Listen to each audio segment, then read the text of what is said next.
حضرت ادریس علیہ السلام کی داستان۔ بسم اللہ الرحمن الرحیم۔ السلام علیکم۔ کیو ٹی وی یوٹیوب چینل کے معزز خواتین و حضرات، ہم امید کرتے ہیں کہ آپ خیریت سے ہوں گے، اور ہماری دعا بھی یہی ہے کہ اللہ پاک آپ کو سدا عافیت کے سائے میں رکھیں۔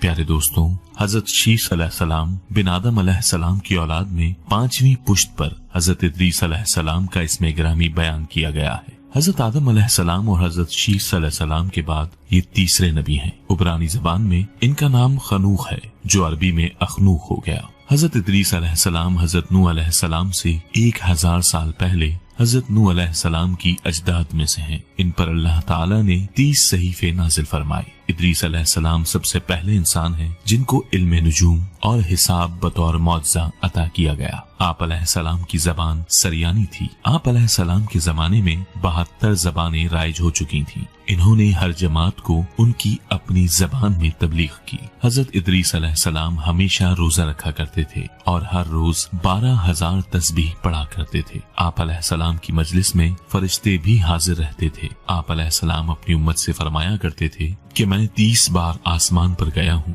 اور اسرار علوی سے واقف ہوں۔ حضرت ادریس علیہ السلام نے اپنی امت کو آنے والے رسولوں کی خبر دی۔ حضرت ادریس علیہ السلام نے تمام دنیا کی سیاحت کی۔ سیاحت سے واپسی پر مصر تشریف لائے۔ حضرت ادریس علیہ السلام اللہ تعالی کی کتاب کے صحیفوں کا بکثرت درس دیا کرتے تھے، اس لیے آپ کا لقب ادریس ہو گیا، اور آپ کا یہ لقب اس قدر مشہور ہو گیا کہ بہت سے لوگوں کو آپ کا اصلی نام معلوم ہی نہیں۔ قرآن مجید میں آپ علیہ السلام کا نام ادریس ہی ذکر کیا گیا ہے۔ حضرت ادریس علیہ السلام کہاں پیدا ہوئے، کہاں انہوں نے نشو نما پائی، اور نبوت سے پہلے کن لوگوں سے انہوں نے علم حاصل کیا، اس کے متعلق کہا جاتا ہے کہ ادریس بابل میں پیدا ہوئے، وہیں نشو نما پائی۔ انہوں نے اپنے دادا حضرت شیث علیہ السلام کا علم حاصل کیا۔ جب ادریس بڑے ہوئے تو اللہ تعالیٰ نے ان کو نبوت سے سرفراز کیا۔ انہوں نے منصب نبوت پر سرفراز ہو کر تبلیغ دین کی اور حضرت شیث علیہ السلام کی تعلیمات پر عمل کرنے کی دعوت دی اور ان کی مخالفت سے منع کیا،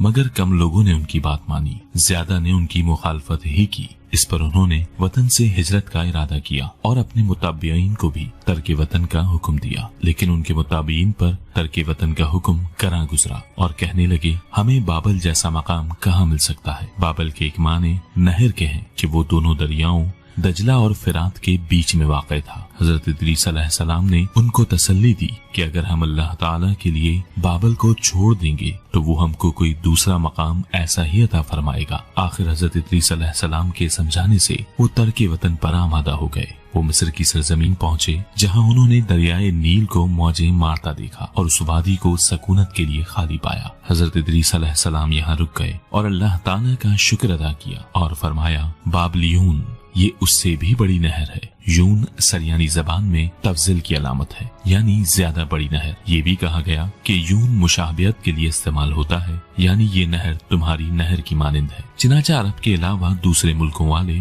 وادی نیل کے اس علاقے کو بیبیلون ہی کہنے لگے، مگر اہل عرب نے اس کو مصر کے نام سے پکارا، کیونکہ طوفان نوح کے بعد مصر بن حام یہاں فروکش ہو گئے تھے۔ باہر کیف حضرت ادریس علیہ السلام اپنے ساتھیوں کو لے کر مصر میں آئے۔ یہاں انہوں نے اپنا فرض منصبی ادا کرنا شروع کیا، خدا کو ایک ماننے اور صرف اس کو عبادت کے لائق جاننے کی دعوت دی، اور ان کو عذاب آخرت سے بچانے اور نیک اعمال سے سنوارنے کی تلقین کی۔ مخلوق خدا کو اطاعت خداوندی کی طرف بلایا، امر بالمعروف اور نہی عن المنکر کی دعوت دی، ان کو پاک بازی اختیار کرنے اور عدل و انصاف سے کام لینے پر زور دیا۔